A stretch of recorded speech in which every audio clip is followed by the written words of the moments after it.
Alrighty, fellas, good morning, good morning. You want to know something crazy? This is PokeMMO stream recap 194. We're getting closer and closer to the stream recap 200, which is crazy. I mean, the last time we were at that 100 integer, we had the craziest shiny hunting day of my PokeMMO career. So we'll see if that continues. I sold off some XP candies that I've gotten from alpha catches recently, and I was shocked to see how much Pokeon I actually gained from those. It's something I kind of always forget to do. My Everstones just sold as well. I forgot to list the 16 Everstones I got recently from farming fossils. So a lot of Poke in there, putting up to 12.3 mil when I started at 11.9. That's like 400 or 500k right there, which is super solid to see. I have a full box of essentially Dittos to sell as well, with some 1x31s and some IVs, but honestly I've been catching so few good IV Dittos, so it's mostly just Shittos. So it's probably about 220k essentially there, so I'm at least over 2.5 mil in value guaranteed. Hopefully more. Once again, once some of these Pokemon sell, the Pokemon market is a bit slower at the moment.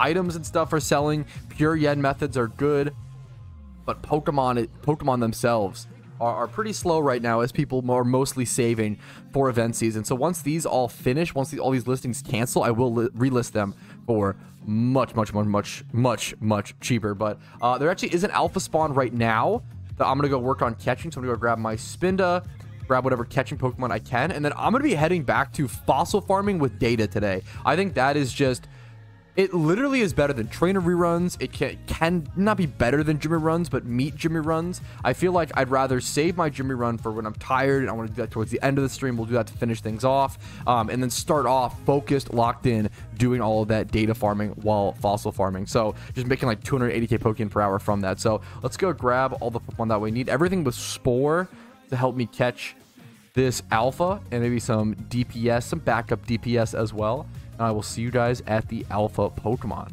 That's actually a great call to let people know for the future. I honestly always forget about this. You can actually fly to this location, Union Cave. So if you see the alpha spawn and it's at this location, feel free to just go ahead and fly over to it like this. That was a great call from Zio in chat, dude. I appreciate that. And now the alpha is right here. That was a fantastic call. Happy Friday, by the way, guys. What's up? What's up? For all of everybody joining in, everybody popping. What the fuck, you stream on Fridays? I've been streaming on Fridays, Monday through Friday, for the past, I want to say since like a month before Shiny Wars started. So, whoa, has it, or maybe it was 4 Shiny Wars? I don't remember. It's probably been about 3 months of streaming on Fridays.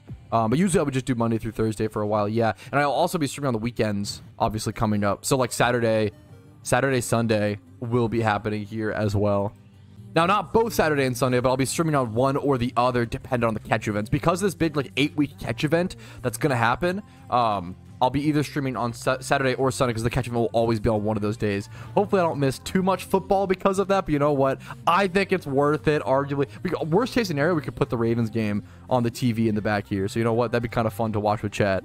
This is a great question. Yopat, is the shiny sound effect volume or system effect volume? I believe it is sound effect volume. That is a great question that I actually had to like do a lot of testing on when I first started shunting, because it's really important actually. Which one do you want to have cranked up? I think system effects is like whispers and like certain pings and dings like that, and I believe sound effect is going to be in-game, all the in-game stuff. So including shiny sound effects. It's a great question. It's important to know for shunters. Dude, we'll take that, man. We catch the alpha. It is a male plant egg group, which is actually like quite good. 2x31. The stats being in one of them being in speed. That's a solid catch. We will super. Let's go price check that and see how much money that is. Honestly, I should be way more focused. Like logging in on this account just to catch alphas is probably fantastic. I still am. I think a lot of people, I don't mention it that much, but I still am limiting myself. Keep in mind, let's just do egg group actually. Plants.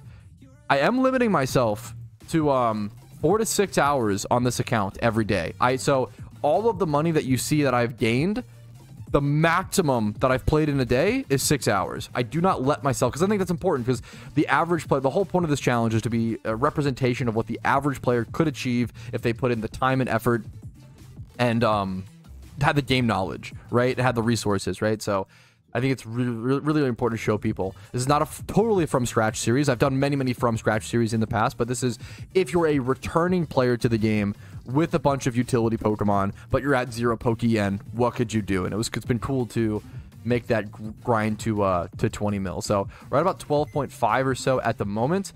Let's go get set up for fossil farming. The biggest thing with fossil farming is just making sure that I mentally keep track of my rock smashed and keep that calculator ticking that up every single time to get proper data. Apparently someone just got a Shalpha from that. Let's see, 20. Yes, 4 minutes ago. Dude, congrats. That's crazy. Mitotress. Someone literally just got a Shalpha. There was another. Where's that? Is that secret Shalpha Pikachu in global chat? Someone got this. Yes, someone got this yesterday when I was streaming as well. That's amazing. Dude, there's been 2 wild Shalphas. Also, the stats on this are sick. Also, the stats on this. There's been 2 wild Shalphas recently. Also, Hasty Nature is like usable on Pikachu. What's the nature on this one? Impish. Not great, but you know, that's crazy. Some of the rarest shinies in all of Pokemon right here. Especially the secret shiny Shalpha. That's like hard to fathom.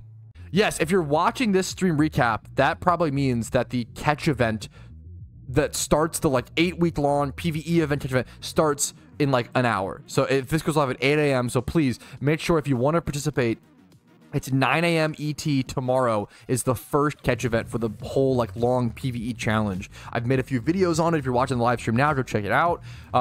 It's a big deal. It's the first ever like long-term catch event we've seen in PokeMMO.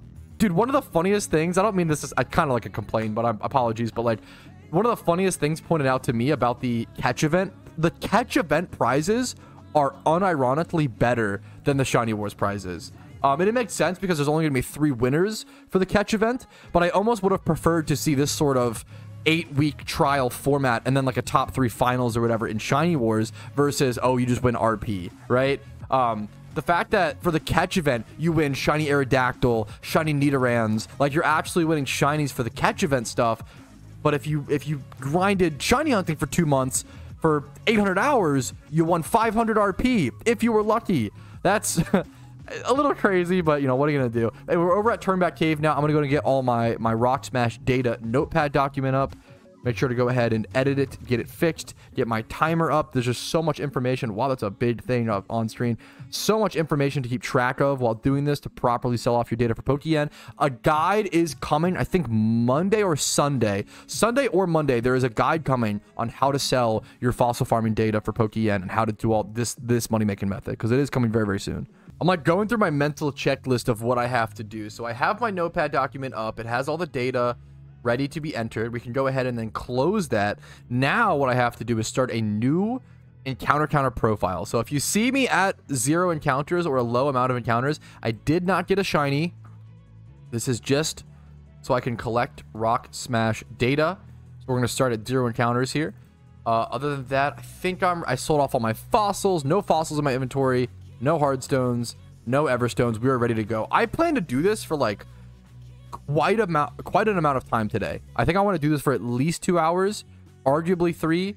I think the Pokéyen here is just ridiculous, frankly. I think with like 200k an hour, with the 75k, like with the selling of data, it really catapults this money-making method into being so much better. If I were like, arguably, if I were like XP training a Pokemon here as well, that might be good. That might be worth it. So we're going to start my timer.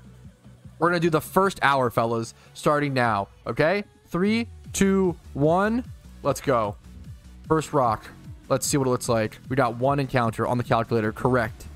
How do rocks regenerate in Pokemon? Good, quick question. I think it's every 5 minutes they just regenerate. It used to be that if you walked outside of a room and back in, they would just respawn every time. But they ended up changing it to give it a timer. It's funny, they ended up changing that after I put out my fossil farming guide in Hoenn at the Shuckle spot in the Safari Zone. They ended up nerfing it a bit later, very soon to that. They ended up changing and adding like a timer. I don't know if it was because of that or just coincidence, but they ended up adding a timer for the rocks. You should know that every single change in this game is 100% your fault, Patrowski. Yes, so true and real, so true and real. One change that I do actually, there's only one change that even, I don't know this for sure, but I feel confident about it, right? One change that I do feel decently confident was a result of a video of mine was the Volcarona shiny hunting spot. Does anybody remember that? There existed one soft reset shiny hunt in PokeMMO. What you would do is you would fly to, is it like Nimbasa City in Unova? It's like Nimbasa City, and then you would bike all the way down to like the desert resort, and you would pop match repels, and you would bike all the way down to the very bottom of Desert Resort, and there was a static Volcarona swarm there that for some reason wasn't shiny locked. It was a storyline encounter that wasn't a gift Pokemon for whatever reason. They usually don't do that, right? But you could encounter that Volcarona. It would be a different Pokemon each time, different stats, whatever, different Volcarona, and then you would log out during that battle, or like run from that battle, and you could come back. I think you would log, I forget. Then you would bike all the way back and be able to re-encounter it, and it cost you like however many, like maybe like 1.5 match repels, something like that. But it was cheaper and faster, I think, to hunt shiny Volcarona like that than to edge it, which was pretty crazy. Maybe not faster, but it was cheaper. It was crazy. So that was like the only soft reset shiny hunt that existed in PokeMMO. It was I made that video, and I want to say about a week later it got patched. That was like the one time, and I was like, that was a really niche thing for them to all of a sudden patch. That was one of the few times where I was like, this is probably from a video of mine. Do you think a normal player would burn out playing 4 to 6 hours a day before events? Oh my goodness, that's a great question. If I'm being honest with myself, before events, I think it's tough. It's not, how do you, that's so tough. Before events, I don't think before. I think the average player who cared about PokeMMO, not like you know, I've been playing this game for less than a month, but someone's like returned to the game, right? I think someone returning could play the game 4 hours a day leading up until event season if they really needed to make the Pokeyen, then play the Halloween event, and then take a break maybe during November-ish because they, you know, define normal player. That's the hard part. How do you define normal? I'm defining normal player as someone who has about 4 hours to play, which is above average, right? I'm definitely talking about someone who's above average. I'm talking about a returning player to the game, so someone who's played for, that's what this challenge is based on. Someone who's played the game for around 8 years or so, at least, maybe 4 to 8 years in total. They took a break from the game. They're returning. They have resources. They have a gym rerun team, or at least the resources to build one. They have some utility Pokemon, Brelums, etc. I think a lot of, or even a player who like has been playing for like 2 years, worked very hard. A lot of people play PokeMMO as a seasonal game. I think a lot of players take a break and come back for event season, you know? So I think that's kind of the audience that I'm trying to emulate with this sort of challenge. I think those players would be able to play 4 hours a day prepping for the events and then play the event season, and then they'd probably burn out and they need a break. Like hopefully you would take a break in November. Hopefully you would take a break in December, because you spent all the time, like you're basically just spending October prepping, the 30 days grinding harder than you normally would, 4 hours a day being above average, harder than you normally would, and then playing event season, playing 6 to 8 hours a day for about a week or two, about 1 week, and then taking a full-on break, not playing PokeMMO, doing whatever you want to do for 2 weeks or whatever, 3 weeks even. You don't need that much prep. I think it's like short bursts. A lot of Pokemon players played in bursts, you know? I often burn out when event season starts. I used to be like that, weirdly. Back in 2016, I like, for whatever reason, I was so stubborn. I would never play event seasons. I would always, in 2016, I would always like just ignore the event and just shiny hunt and just do whatever I wanted to do. I didn't like listening to like what was happening actively. That was a big mistake on my end. I really recommend doing what's interesting, doing what's hot, having fun with the community, playing the event. It's so much more enjoyable. Pat, what's your favorite Studio Ghibli movie? Hilariously, probably The Boy and the Blue Heron. I think a lot of this is gonna be a don't unsub. I'm so sorry. I think a lot of Studio Ghibli is kind of overrated. Spirited Away is fantastic. The Boy and the Blue Heron is probably my favorite, which is crazy. I would have never thought that by seeing the trailer. Did not love Howl's Moving Castle. Haven't seen My Neighbor Totoroki. What's the what's the other one I'm trying to think of? Unfollowed, Unsubbed. Yeah, I think Studio Ghibli is just lightly overrated. The reason why, I'll explain. Studio Ghibli is beautiful art. Beautiful art. The main thing that astounds me is just how much sound design they add. if a character is sitting there twiddling their pencil, if someone's at their desk in a Studio Ghibli movie, they're doing like a million things. You'll hear the birds and like the wind outside. That's all like added in post, right? You'll hear the like tapping of the pencil. You'll hear the like tapping of like their foot on the fucking floor. You'll hear like paper sounds like crinkling. It is wild, the sound design and how much they add in every single little scene. I think the sound design goes unbelievably disgustingly unnoticed. Princess Mononoke is amazing. My main problem with this is such a long rant for the stream recap. I'm so sorry, and if you disagree with me, feel free to disagree. This is my opinion, okay? I think the only problem with Princess Mononoke is that it was way too short. That's not a compliment, to the point where it hurt it. I think Princess Mononoke should have been a television series. I think, or like an anime, right? I think Princess Mononoke being like, it's like a 3-hour movie or two and a half, whatever, right? And it rushed. It felt rushed. It was like the most rushed movie I think I've ever seen. It felt like there was so much more build up that could have happened, so much more connection between the two main love interests. I feel like it left a lot on the table, and it felt incomplete, and it really, really hurt my experience of the movie being so rushed. I think it should have been like a 6-hour series or whatever. Just my personal opinion. Please don't eat me alive. Even feel free to be like, write a strongly worded letter and say, I strongly disagree because of this and this. Not because I stink, but because my arguments are wrong. That's all I ask. I didn't even get to my critique of Studio Ghibli because I'm so scared of people fucking tearing me apart. My main critique of it, and I'll move on, is that I think every single story is too whimsical. It's too whimsical. It's too fluid. There's not a plot line. There's not like a straight storyline being told. It's often extremely loosey-goosey, extremely whimsical, which is fine. But I wonder if... I think it's overliked. I feel like Studio Ghibli becomes one of those things where it's like, if you don't like it, you're not smart. You're not intelligent. And I feel like I feel like it does kind of end up being one of those pretentious pieces of art, even though it genuinely is a beautiful piece of art. I think a lot of people who don't see the artistic minute details, like myself even, right?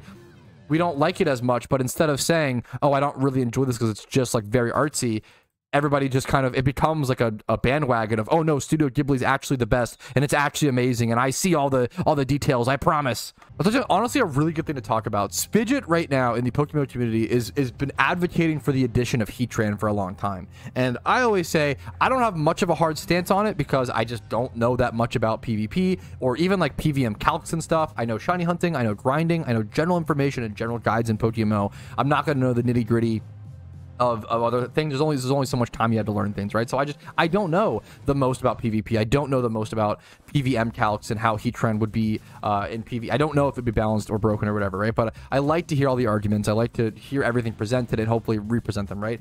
My favorite thing about SPIDGET made a video giving his arguments for why Heatran would be great in the game, and it makes sense. It's a non-Ubers legendary, which the devs have stated they want to add legendaries, but just non-Ubers ones, things like Zapdos. It seems like Heatran would be on par with Zapdos.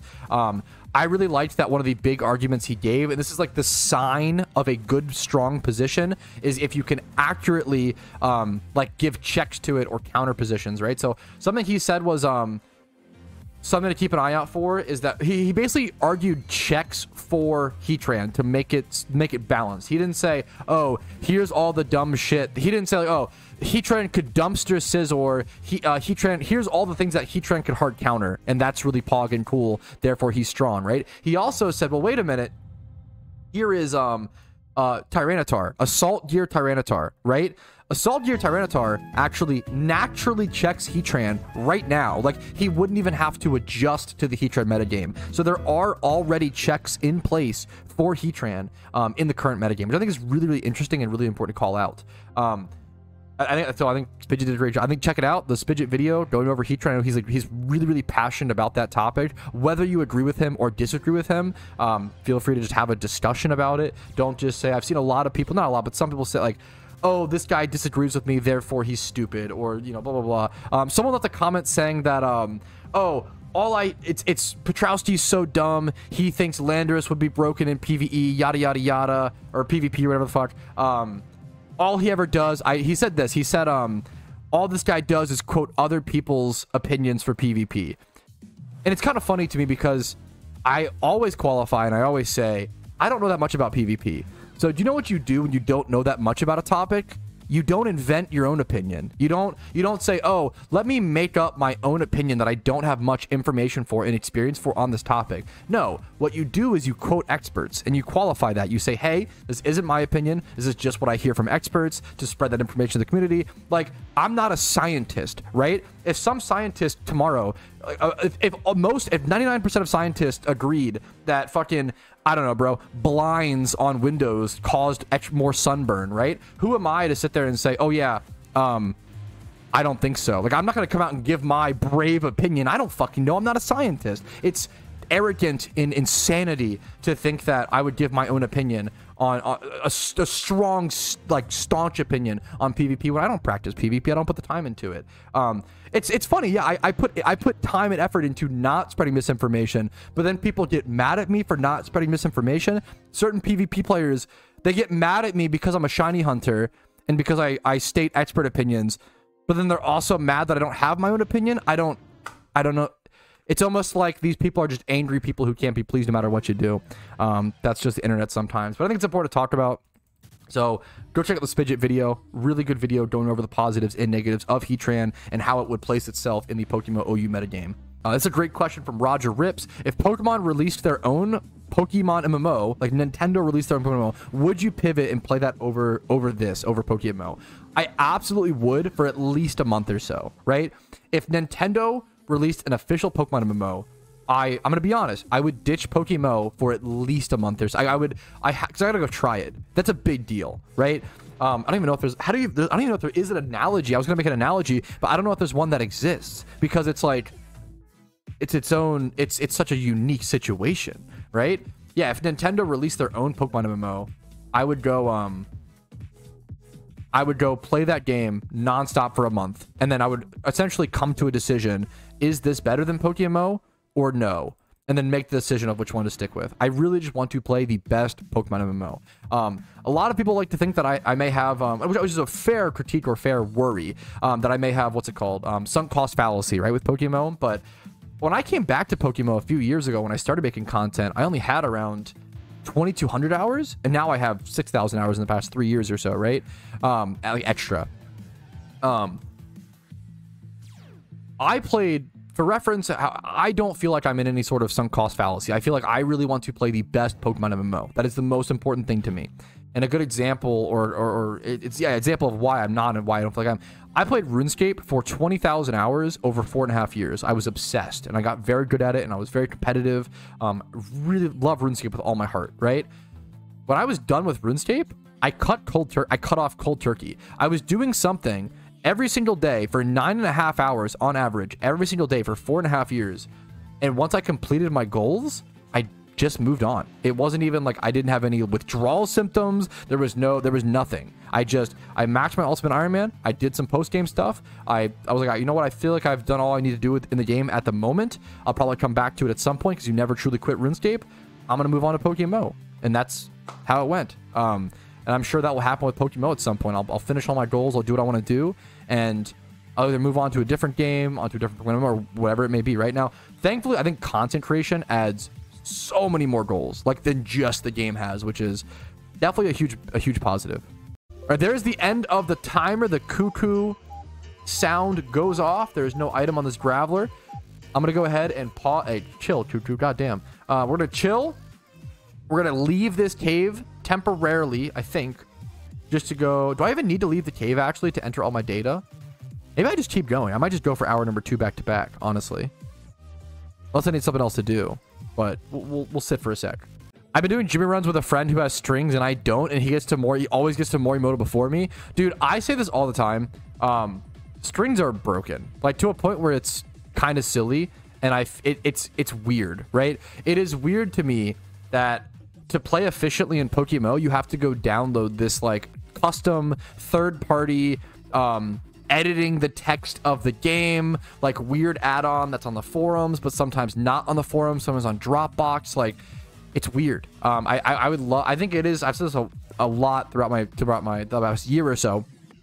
I think that the devs probably should either just outright. I think banning strings is a bad idea because it makes things way too slow.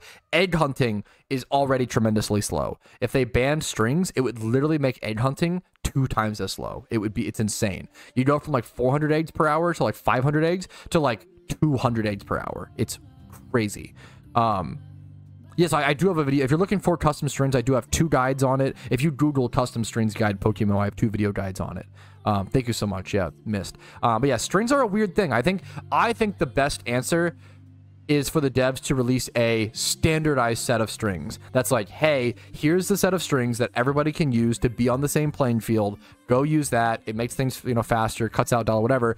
And then you can't use anything else. I feel like that should be what it is. And the problem is making sure that standardized set of strings is actually good and actually like what's standard and what's helpful. The problem as well is the reason why strings need to exist is because people realize that if you play the game on different languages, things like Mandarin, the game actually runs faster. Like, just because there's less characters, right? There's less characters when you play on a language that has less characters. So like usually Asian languages just have much tighter, their characters stand for a lot more syllables. From my limited understanding, I don't know languages, but you get the gist, right? Text is faster, so like strings are essentially our way to keep up with different shorter texted languages. I mean, it's the exact same way that like with certain speed runs of single player games, I think it's Fallout New Vegas, they switch to like French, for example.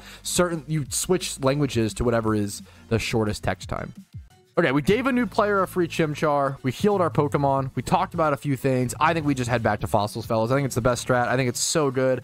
I'm really enjoying it. As long as you tick up each little rock smash, 265 rocks as well within that hour is actually like pretty above average for me. It's about average-ish, but pretty solid. Let's go back. So far, I've gotten 7 Skull Fossils. That's actually really lucky. That's 70k right there. 3 Armors, 8 Everstones, and 9 Hardstones. Solid so far.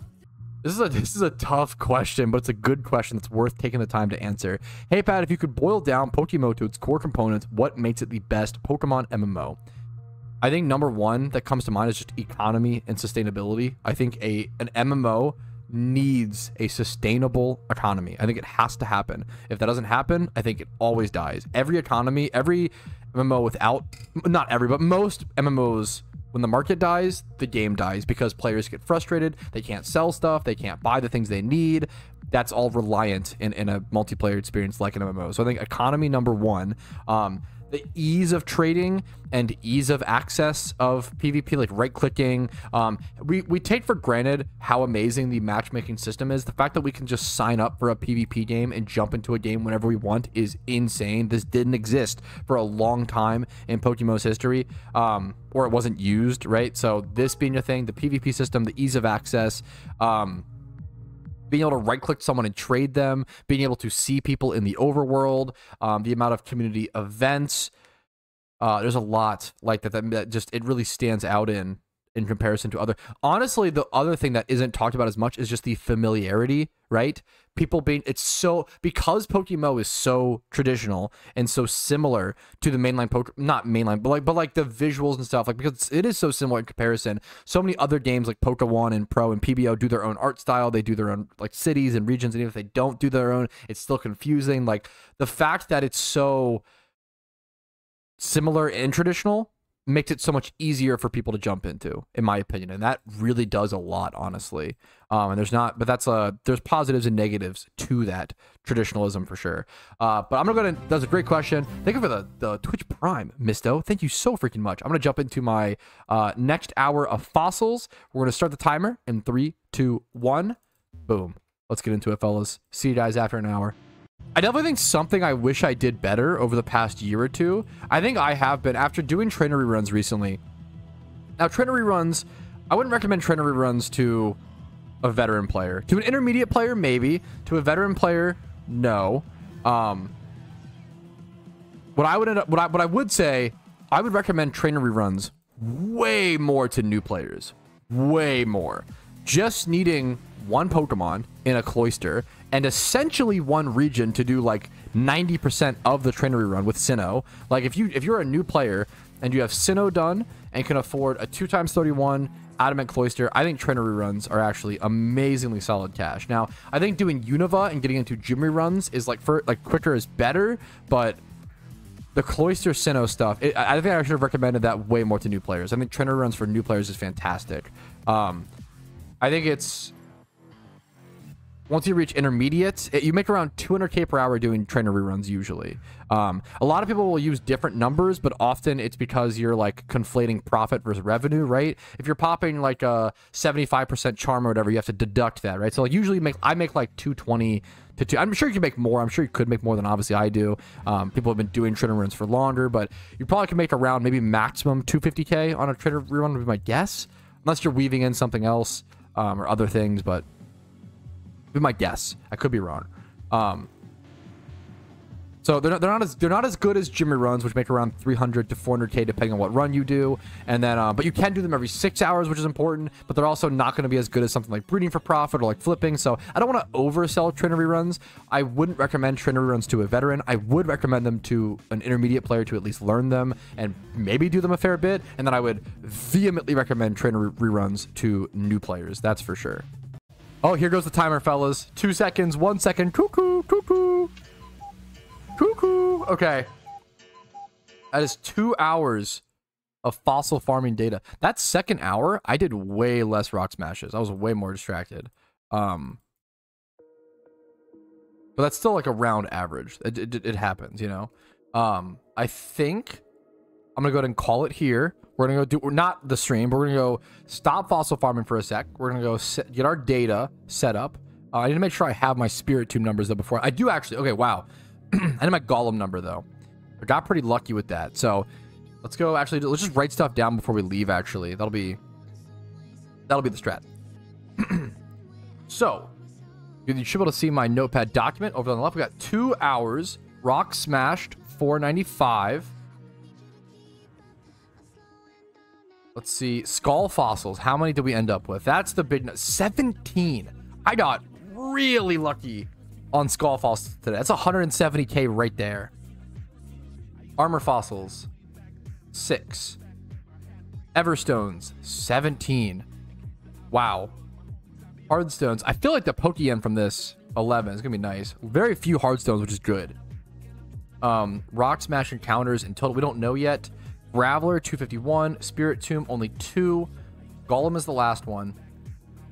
I'm gonna go ahead and I'm gonna sit here outside of my data doing rock smashes until I get a Golem.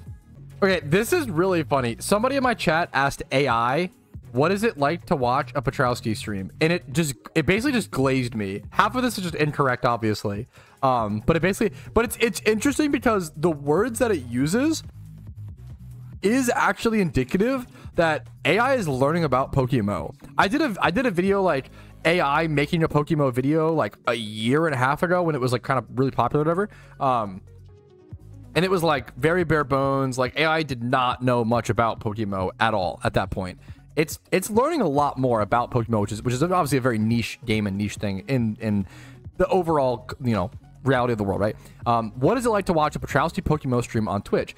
Watching a Petrowski PokeMMO stream on Twitch is an enjoyable and informative experience, especially for the fans of Pokemon and PokeMMO community. Here's what you can expect from his PokeMMO stream. Why is this so long? Expert knowledge and game mastery. Petrowski is known for his deep understanding of the game he plays, and PokeMMO is no exception. His streams are filled with tips, strategies, insights into various aspects of the games, including, this is where it gets really funny, team building and PvP tactics are the first 2 things listed. Omega lol. In efficient farming and money-making methods. Unironically, the fact that it uses money-making methods is kind of interesting to me. That's like a very common like MMO term. He breaks down mechanics that might be unfamiliar to new players, making his stream perfect for both veterans and beginners. This is like literally what I say. It's actually learning. A lot of his PokeMMO streams involve walkthroughs or progression through various regions of the game. I don't really do a lot of storyline stuff, which includes battling gym leaders and exploring regions, catching specific Pokemon. Not really. He often explains his decision-making process, giving valuable advice on how to optimize game player strategies. That is true. Viewers often come to his streams looking to improve on PokeMMO, and they can count on learning something new or saying I'm gonna bone their moms. It's one or the other. Relaxed and fun vibe.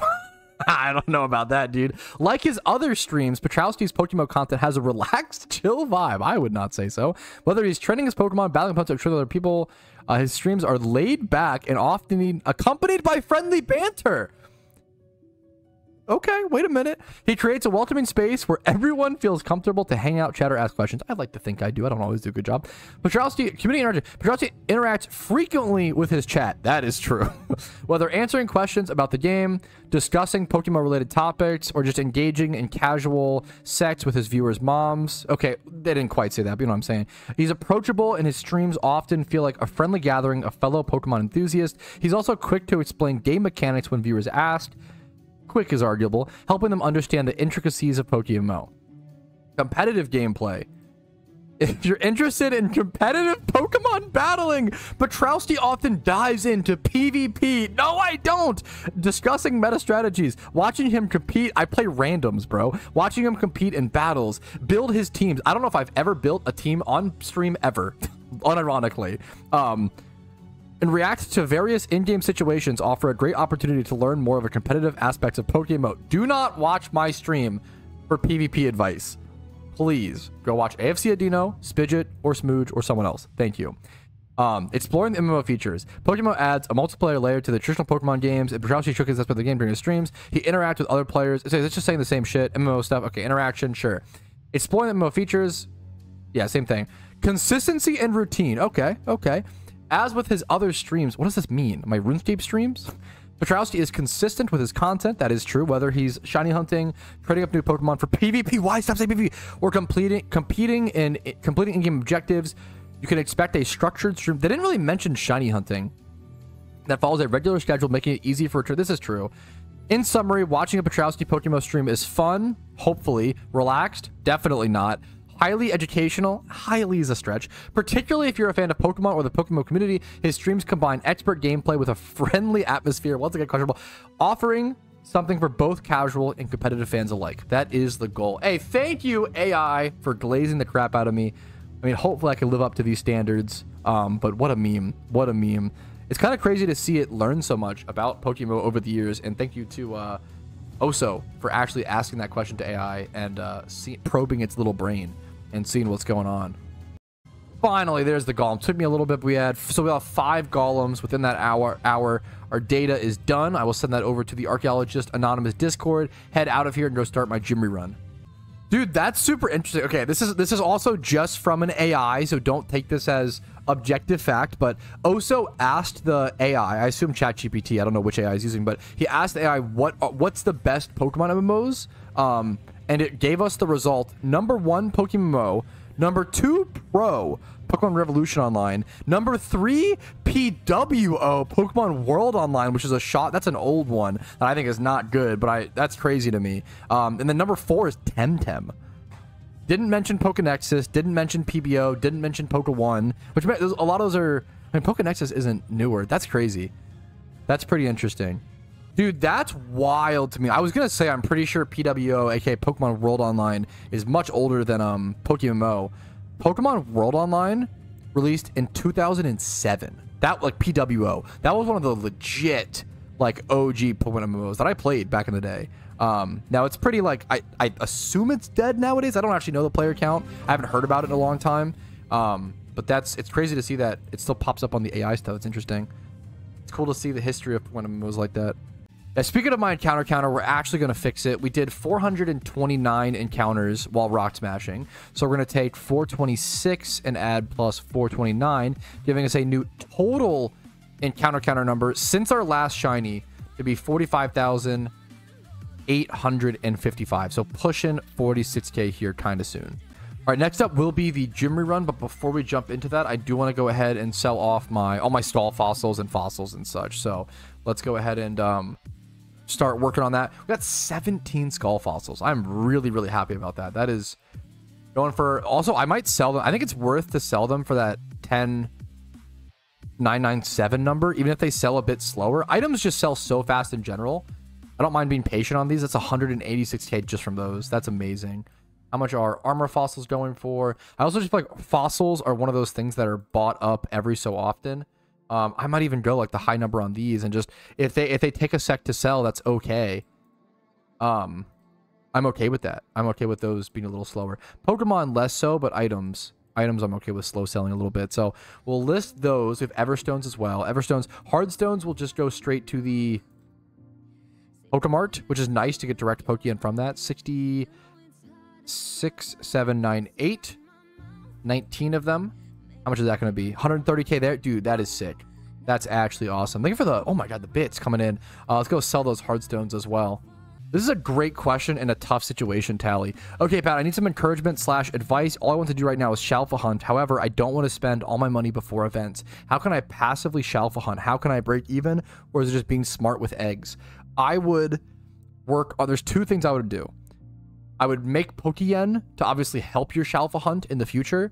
And I would also do breeds for profit. I think but the problem is you don't want to end up doing too many alpha breeds for profit, because then you're still having Pokeyen lingering on the GTL because they might not sell that quickly, right? So I would do a mixture of breeding alphas for profit, and then slowly that being your Shalpha strat, and then some sort of money-making method that maybe doesn't include wild encounters. Maybe just like gym reruns, trainer reruns, pure yen stuff, etc. So working on making Pokeyen, and then also passively breeding for profit with alphas. Good luck to you, dude. This is pretty crazy. This is coming from Oso. No, he qualifies. No idea where the AI is getting these numbers from, but the AI says as of 2024, PokeMMO has an estimated monthly active player base of around 300,000 players. This game has sustained a vibrant community and remains one of the most popular fan-made Pokemon MMOs. It has seen total player numbers reaching approximately 3.6 million in its lifetime. Over MMO stats, this active player count reflects the game's consistent updates, events, and strong community. I don't know if it's just doing that for MMOstats.com or like that. I don't know if I've ever seen that 300k number. I don't know if I've ever seen that number. Shizu asked another AI, PokeMMO has an active player base range from around 10 to 15k online at peak times, which translates to tens of thousands of monthly active players. Estimates suggest the game has a monthly player count of around 200k, though exact numbers fluctuate depending on events and updates. The game remains popular due to its, just glazing. That's interesting to see the AI's perspective and where it like scours the internet for stuff. Alrighty, fellas, the gym rerun begins only at 12.35 million cash today. Didn't really gain too much pure cash. It's all on the way. It's all in listings, and it's all coming in the form of mails from the Discord, from the Archaeologist Anonymous. Once again, guide coming for that either Monday or Sunday on how to sell your fossil farming data. So let's just jump. Let's see how much Pokemon we end up with after this very, very, very chill, brain dead gym rerun. This is a good question. Is the daycare in MMO worth it for level trading compared to Battle Frontier? Compared to Battle Frontier, I'm not sure what you're referring to, honestly. I'm not gonna lie. The daycares within PokeMMO are probably one of the most underutilized pieces of content by almost every player in the entire game, including myself. If you like EV train a bunch of Meowths and then put them in there and let them, level up to 100. Like, really, the Johto daycare is a good example where like you XP train in Johto all the time. The daycares can be used as some of the best passive Pokeyen in the game, but you have to make sure you're putting Pokemon in there who are worth more when leveled up, right? And you want to EV train them first. So it requires a lot of preparation, like a lot of prep work, but daycares can be some of the best passive Pokeyen in PokeMMO, and I feel like nobody really utilizes that. Like people do things like this. Like I'm gonna be passively leveling this Smeargle during my gym rerun, right? And a lot of people do stuff like that, but not everybody uses the daycares. The reason why, obviously, the daycares cost Pokeyen, they require a lot of prep, and the way the daycares work in PokeMMO isn't time-based. It's not like, oh, if you like go play 100 hours, you might gain like 100 whatever XP. It's the way the daycare works in PokeMMO is it is a proportion of your XP gained in that region. So for example, if you have daycare Pokemon in your Johto daycare, right? Those Pokemon will gain like 10% or some number like that. It's like 10% of the total XP you gain while you're in Johto, like XP trading or doing other things. Which in Johto it makes sense because it's like there's the best XP spot in the game there, right, at Mount Silver. So I think way more people, including myself, should abuse the daycare. I actually thought about it for this challenge, and I probably should have, but I was against it because I think I already have Pokemon in there, so I'd have to take those out, sell those, prep new ones, and I'd have to not count those sold ones as money for this challenge. It would be a little complicated, but way more people should use the daycares for sure. It's a great question. This is kind of troll, but it's too funny to me not to do. I sketched Water Spout on my Smeargle. I don't think this is actually like good. I don't know if someone will want that who's buying it, but Now I can use Speargle in my Ghibli run, which is kind of funny, in Water Spout. Wait, this is actually the most crazy PokeMMO AI response we've received yet. What PokeMMO streamer malds the most? The term malding, aka a mix of mad and balding, is often used in gaming communities to describe when a streamer is extremely frustrated and angry during gameplay in the PokeMMO community. Certain streamers are known for their emotional reactions, especially in high-stakes PvP battles. Among PokeMMO streamers, SPIDGET and Red Salix catching strays are often mentioned for their intense reactions during streams. Spidget in particular is known for malding when RNG, bad luck. How does it know this? Hits hard during tournaments, which is understandable given the high pressure. AI knows that Spidget malds. Okay, they actually might be taking over, boys. Oh my, what? We'll do a quick daily PSA to most average players. You almost always never want to pop Shiny Charm without Donator status. I see a lot of casual players get Shiny Charms, but not Donator status because Donator status is way more expensive, right? It's easy to just dump like 250k into it versus 1.2 mil or whatever for like a Donator status, right? But if you play any amount of time daily, Donator status far outweighs Shiny Charms. Even with 7-day Dono, which is the worst case scenario for Dono, right? Donator status being, let's say, 1.3 mil, right? Let's even like highball it, right? Divided by 250k, which is the cost of per Shiny Charm. If you Shiny Hunt 1 hour a day on Donator status for 7 days, right? Just 1 hour a day, you're saving yourself 2 days worth of 500k, right? Does that make sense? Versus if you were to buy 7 hours worth of Shiny Charms. Like, you'd have to hunt less than 5 hours a week on Donor, which is at that point, why are you buying Donor status? I also see so many new Shunters just care way too much. I think this is a common symptom of like new age PokeMMO players.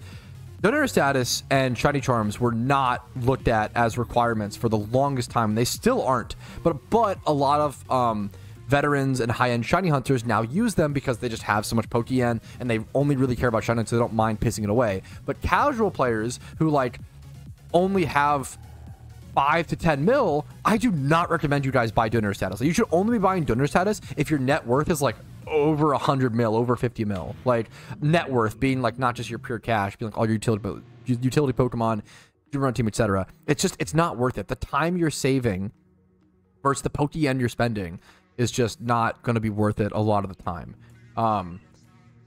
Donor status can be the most worth it, but that's if like you're an active player and you do a lot of things, you do your Jimmy runs, you shiny hunt a ton, like sure, but especially shiny charms. Shiny charms are just, especially if you're doing time life hordes, like I cannot encourage you guys enough. Shiny hunt for free. Just do times 5 hordes near a PC. It's the best way to shiny hunt. It's free. It's easy. You can do it. Just commit and learn to persevere and learn to like grind without these extra boosts. It's going to help you a lot throughout the rest of your shiny hunting career. I'm trying to think of the big, someone was saying it was their first ever event season. They were curious if I thought Halloween was still going to happen because we're so close to it. I had to explain, like, basically, like, this is, yeah, that's normal. Every single holiday event in Pokemon, if you're not familiar, always drops on the holiday historically. So usually on October 31st, not prior, right? The Christmas event is on December 25th, not 24th, not 20th, not 15th, right? Usually, obviously it can change. We'll keep an eye on that this year, but historically all events drop on the day of the event. And then also, I'm trying to think of like best videos that I have that I'd recommend to people. If you're new, if this is your first ever event season, what do you need to learn? I recommend, like, I have videos. I know like how to prepare for Halloween events 2024. That came out recently. I have an event economics 101 video that probably came out about a year or two ago, and I think that is one of the most important videos to watch heading into event season. Just understanding money making methods, checking out previous years, guides and things. Those couple things will give you the best foundation heading into this event season. All right, we have an alpha Pidgeot encounter, fellas. We're gonna go ahead and try to catch this and see how much extra Pokeyen we get. We got 2 alpha encounters on stream today. That was super lucky, honestly. Thank you, Kevin, for helping me catch this. All right, there's our Pidgeot catch, fellas. 2 times 31, 2 XP candy large. That's like 10. I always underestimate how much yen you get just from the XP candies. That's like 10k just for the 2 XP candies. So whatever this Pidgeot is worth plus 10k for the XP candies. That's like pretty solid. So at least you're pretty much getting at least 40k every time you catch an alpha. Let's go list this Pidgeot really quick. I don't think it'll be worth that much. It's flying egg group, female, 31 attack and HP is fine. The way I would price check this is I would do alpha, egg group, flying, 31, 31, lowest. Honestly, 50k. I'll do 55k. Better than I expected. I will take that, boys. And that is also, we'll claim this yen. Get up to a nice 12.8, pushing 13 million Pokeyen. I've got a box of Dittos to sell as well. But that's what I'm going to call it for today, guys. Thank you guys for another amazing week of PokeMMO streams. I always say the chat makes it just as much as the streamer, if not more on certain days. If you guys enjoy the content, always make sure to like the button, or click, what the fuck? Click the like button on YouTube. Dislike if you didn't enjoy it. Subscribe for daily PokeMMO videos. I do upload every single day on YouTube. Follow on Twitch for streams Monday through Friday. And throughout the next 8 weeks, I'll actually be streaming 6 days a week, either on Saturday or Sunday, depending on which day it has the catch event. So there's gonna be a catch event each weekend here. Discord's down below if you want to join a really cool community. If you want to go above and beyond, if my content has earned it from you, if my guides or stream recaps or whatever have taught you about PokeMMO, entertained you, and you can afford it, YouTube memberships, Twitch primes, Twitch subs, PayPal/Venmo, and Factor subs. Factor as well. The best way to support me this month is Factor if you can afford it. If you want to get awesome food delivered straight to your place. Me and my wife have used Factor in the past before even being sponsored, and we loved it. I recommend it, especially with the discount code 50% off. You get 50% off your first order with my code in the description, which is just an insane discount. At that point, it's like just as cheap as groceries, if not cheaper, and it's all like made for you by chefs. So check it out. It's the best way to support the stream, and it gets you guys food, just part of your grocery budget. Thanks for watching. I will see you guys later. Have a great day. Peace a freaking Reno. Hey, what's up? Petrowski here, and I just wanted to say thank you so much for watching until the very end of the video. That means the world to me, and if your name is listed here, that means you went above and beyond and supported the channel financially, which allows me to even be here and have the time to do this. So thank you so very much.